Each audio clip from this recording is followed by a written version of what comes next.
juga dukunnya sekarang praktek bikin channel YouTube. Wah, Mana besar penontonnya. malah gede ya. Gue baru tahu lagi. Wah, sulit. Ini sebenarnya bukan salahnya. Tapi ada juga dukun apa yang ditakuti orang Indonesia? Dukun siapa ini? Dukun cabul. Hello.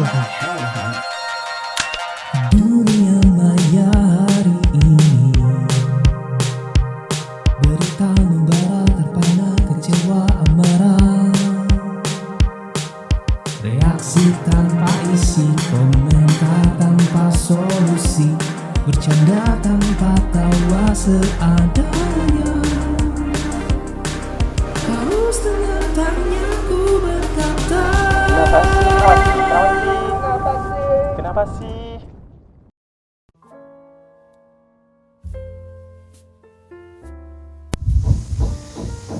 Hai. Ngapain lagi tidur? Sekarang gue jadi dukun. Gimana nak? Samsu Muji Samsu. Bukan ini Dukun siapa ini? dukun cabul.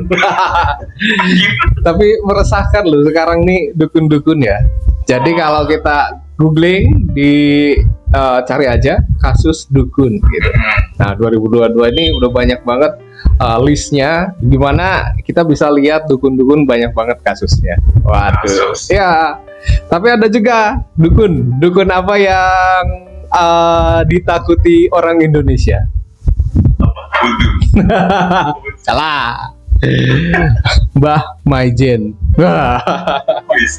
Ya karena macam-macam ditangkap deh. Maijen Purnawirawan TNI. Saya ikut banget. Aduh. Aja ini. Ya, jangan ya. Karena yang kemarin kasus yang baru rame itu udah ketangkep. Siapa? Katanya sih, bukan ketangkep ya, ditutup ya padepokannya. Oh. Nah, kayak ini gitu. lagi karena heboh-heboh warganya. Bener, heboh banget warganya. Ya, kemarin pasti udah lihat beritanya, rame banget tukang sulap ribut sama dukun. Ini bajunya merah putih. Ilmu merah dan ilmu putih katanya berantem. Rambutnya ya. Bukan. Duh, tapi ini nggak kayak dukun ya. Kayaknya kayak Ustadz ya. Salah. Gak cocok banget ya jadi ustad. Tapi ada juga dukun berkedok agama, ya kan? Iya benar. Berustad-ustadan. Waduh, ini kayaknya salah potong rambut. Aduh, gimana guys? Tuh kok malah dari rambut. Iya. Coba suruh subscribe dulu. Apa kabar pokoknya yang nonton, terima kasih terus nonton. Sekali lagi ini adalah konten pemersatu dan pencerah. Di sini adalah konten yang menginspirasi, jadi harus di-subscribe ya. Dan yang pasti ini adalah konten untuk membuat kita jadi kaya, bukan karena dukun, tapi karena kreativitas. Jadi silakan tekan subscribe, share, dan like. Pokoknya jempolnya kalau di sini bisa jadi ibadah. Karena kalau udah kaya, kamu membantu kita sebagai orang yang tidak punya menjadi punya. Ya, seperti kita tahu nih, Bang Marcel Radival, ya kan, alias Pesulap Merah. Kamu tuh mau pakai atau enggak? Nah ini nggak tahu, bingung ya. Udah kita pakai aja. Udah dipakai. Biar Iya. jadi soleh, gak usah dukun-dukunan, kita berhijab, ya kan? Nah, jadi di Padepokan Nurzat Sejati yang ya udah ditutup ya sama warga, katanya ini mulanya dia datang baik-baik, merasa ada undangan terbuka dari pihak Gus Samsudin untuk membuktikan trik-trik tertentu. Jadi ya gitulah kenapa bisa ribut, karena katanya ada undangan terbuka terus datang, tapi ini jadi nggak menyenangkan. Pas di padepokannya itu dia disuruh tunggu sama satpam. Terus datang yang namanya pengacaranya. Nah, jadi Bang Marcel Radival ini nunggu di luar padepokan karena dilarang merekam kegiatan selama di dalam. Jadi kalau ke dalam tuh nggak boleh rekam. Jadi nanti lihat di sini ya. Nah, ini ribut-ributnya pas awal-awal, mulanya pas pengacaranya datang. Itu kata pengakuan Bang Marcel di podcastnya Deddy Corbuzier. Iya benar. Kalau mau lihat kronologinya dari Bang Marcel ya lihat podcastnya. Kalau mau Ada live-nya juga. ada. Kalau mau lihat pembelaannya dari Gus Samsudin bisa mampir ke channelnya. Dua-duanya punya channel. Dukun sekarang hebat loh ya. Udah punya channel itu banyak ya. Orang jadi percaya gitu. Tapi nggak tahu ya itu benar atau enggak ya. Nah, ini yang jadi pertanyaan, yang jadi heran itu kenapa sih dukun ini orang-orang tuh masih percaya sama dukun gitu ya? Kenapa coba? Nah, ini yang jadi aneh gitu kan? Kenapa percaya sama hal-hal mistis? Kenapa orang masih percaya sama dukun? Ternyata ketika kita mencari dengan segenap hati, kita riset, Asik. bisa seadanya ya. Padahal cuma googling doang. Nggak yakin. Ya, yang risetnya orang lain, tapi ini yang riset bukan kaleng-kaleng. Jadi dari kajian strategis BEM Psikologi Unpad, wih, tetangga Unpad, Pajajaran. Bener gak sih? Susah kalau gak pernah kuliah ya. BEM Psikologi Unpad.ac.id. Nah, jadi ada 5 faktor yang kita temukan kenapa orang-orang itu masih percaya dukun. Nah, kenapa kira-kira? Menurut otak kecil kamu?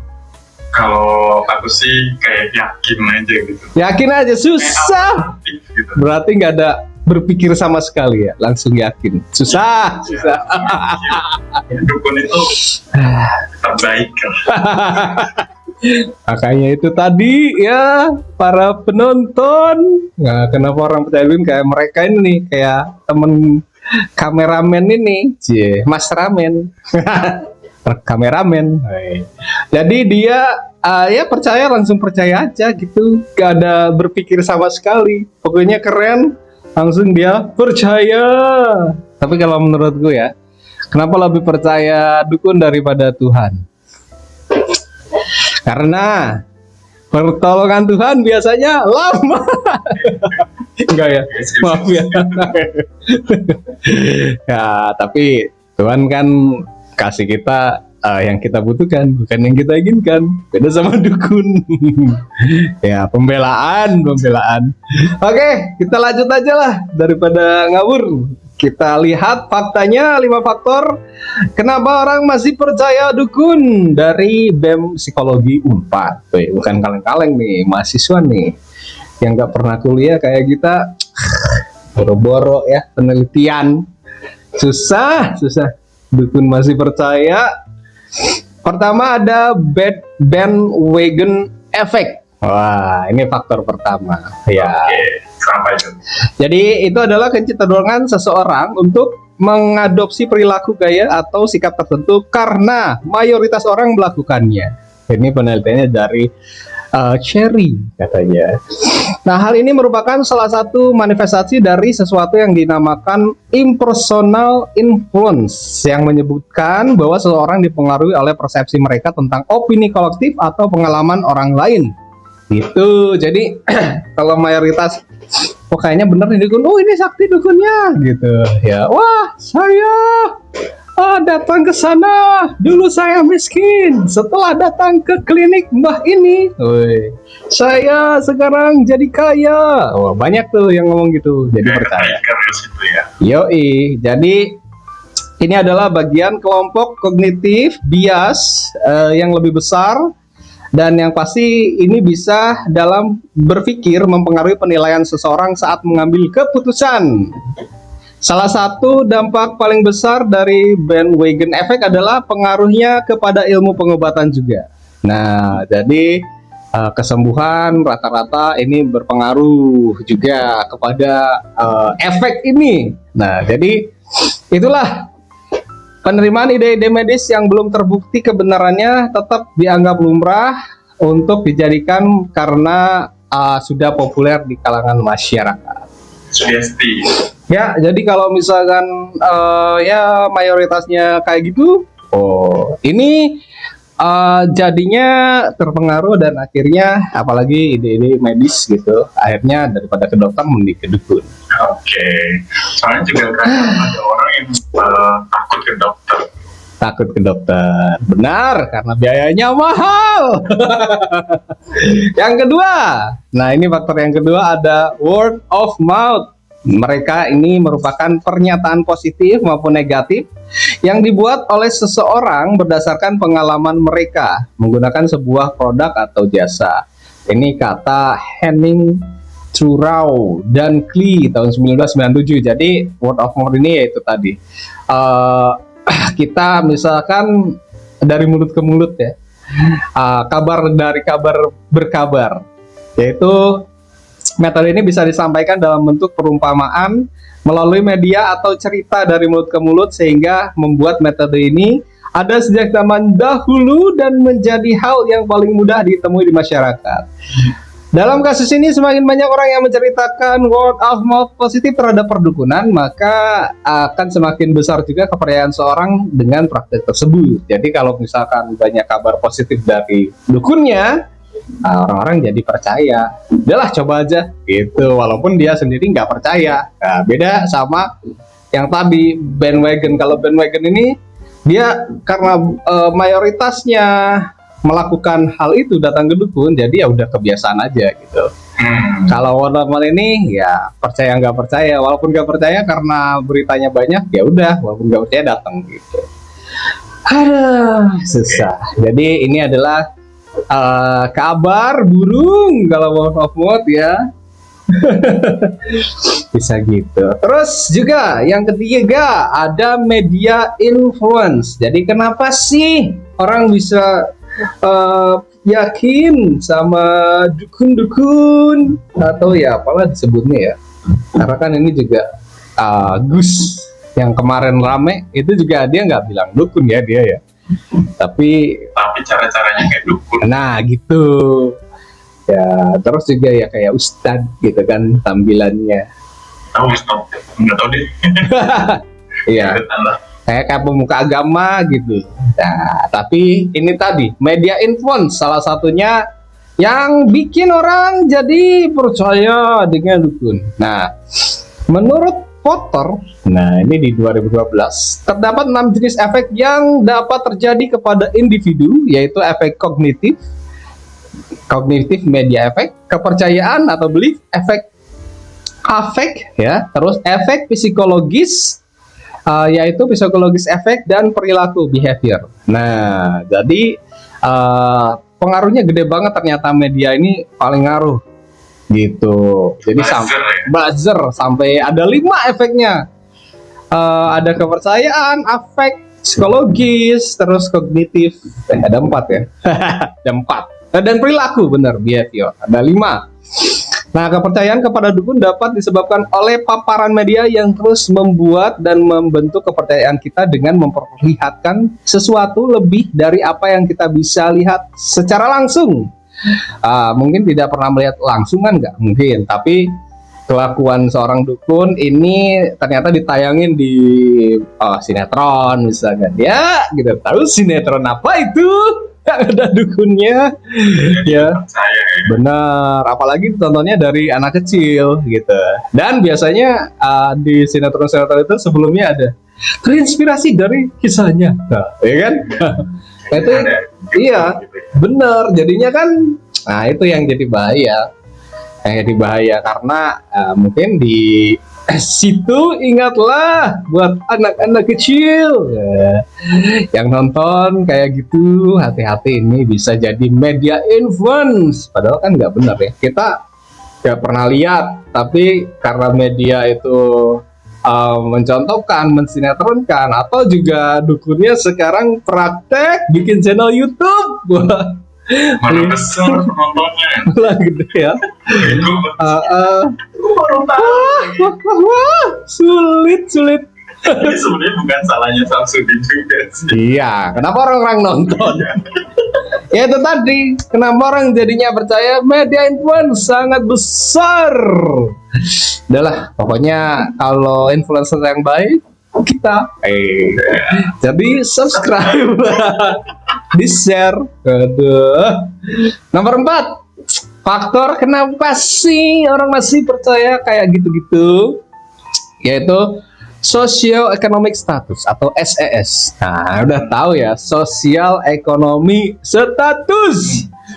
Pasti orang miskin akan mudah percaya sama yang namanya dukun. Benar, sama ya. Jadi jangan sampai kita juga ke bawah kepercayaannya terhadap dukun. Musik. Ya, mohon teman-teman di sana biar kita nggak datang ke dukun, pengen kaya cepat-cepat di subscribe, di like ya, di share biar kita banyak yang nontonnya, kita jadinya nggak jadi ke dukun. Oke. Jadi meningkat dengan sejalan dengan tingkat edukasi seorang. Jadi kalau orang yang sosial ekonomi rendah, edukasinya juga kurang. Gitu, karena para mikir pendidikan, mikir biaya hidup lebih penting dari biaya pendidikan. Kepercayaan terhadap kekuatan eksternal jadi mempengaruhi individu tersebut, dan biasanya kayak tahayul dan astrologi itu akan lebih mudah masuk karena kan putus asa ya. Aduh, apa lagi nih yang harus saya lakukan? Wah, baca astrologi deh, baca zodiak deh. Gitu Tapi banyak sih. juga yang tahu apa percaya sama zodiak. Ya Lebih ke gitulah. sifat sih. Lebih ke sifat bisa. Ya pokoknya itu ya lebih ke psikologinya tadi, social economic status. Jadi psikologinya kena gara-gara statusnya tidak punya duit. Oke, yang kelima yang terakhir itu kenapa sih orang-orang masih percaya dukun adalah budaya tempat individual tersebut tinggal. Jadi kalau kamu tinggalnya di daerah perdukunan, ya pasti akan percaya sama tahayul, sihir, ya gitu. Nah itulah. Jadi ini bergantung juga terhadap tingkat religius, kepercayaan terhadap hal paranormal paling tinggi itu biasanya tergantung tingkat literasi dan tingkat edukasi, kemudian tingkat kualitas kehidupan. Jadi literasinya di daerah tersebut gimana? Misalkan banyak dukun apa banyak perpustakaan? Kalau Bapak Kalau saya kebanyakan internet sinyalnya. Jadi kita mainnya YouTube terus. Gitu, jadi saya terinfluence pengen jadi YouTuber kaya. pengen jadi dukun. Nggak ada soalnya. Kalau ada dukun mungkin kita bisa, wah dukun bisnis yang bagus. Kalau kamu dukun itu bikin apa nih? Ya praktek pelet-pelet, ya kan? Aduh, nggak kepelet, tapi kalau pasiennya cantik, Mbak sama saya aja. Apalagi kaya. Nah gitulah pokoknya negara-negara, ternyata dari penelitian negara-negara yang dulunya masuk ke blok timur ini mempunyai kepercayaan terhadap jimat, astrologi dan lamarannya lebih tinggi. Gitu. Jadi ini juga karena masa penjajahannya lama gitu. Di blok timur, daerah-daerah timur itu negara-negara bagian timur biasanya lebih cenderung percaya terhadap jimat, astrologi dan ramalannya lebih tinggi. Gitulah. Akhirnya kita bisa simpulin, hati-hati dengan praktek-praktek kayak gini karena susah. Kalau misalkan kita mau kaya atau kita mau sembuh, yang pasti kita harus benar-benar berpikir rasional. Kalau misalkan nggak rasional, agak susah juga. Nah, itu aja di episode. Kenapa sih masih ada orang yang percaya dukun? Waduh, kaget. ya kan? Kok tiba-tiba orang itu kaya? Wah, jangan-jangan dia piara tuyul? Tidak, dia jadi afiliator. Dia main saham, bisa jadi ya. Jadi sebelum ke hal mistis, coba berpikir logis. Gitu aja lah.